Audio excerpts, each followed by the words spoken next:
দেশে ভয়াবহ বন্যার র্যাশ কেটে উঠতে না উঠতে আগামী সোমবার ও মঙ্গলবার বৃষ্টি বাড়ার আভাস দিয়েছে আবহাওয়া অধিদপ্তর। আবহাওয়া অধিদপ্তর বলেন, বঙ্গোপসাগরে একটি লঘুচাপ সৃষ্টি হয়েছে, সেই সাথে কমে এসেছে মৌসুমি বায়ুর প্রভাব।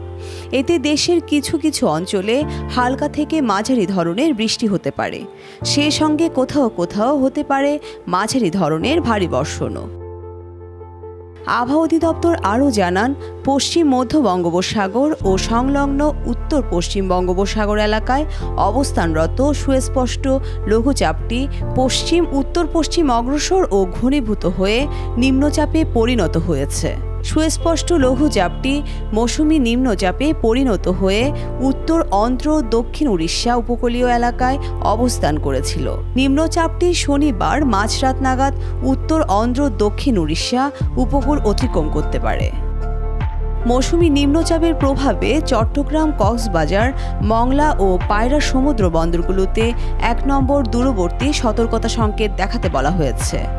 এই সময় উত্তর বঙ্গোপসাগর ও গভীর সাগরে অবস্থানরত মাছ ধরার নৌকা ও ট্রলারগুলোকে পরবর্তী নির্দেশ না দেওয়া পর্যন্ত উপকূলের কাছাকাছি সাবধানে চলাচল করতে বলা হয়েছে।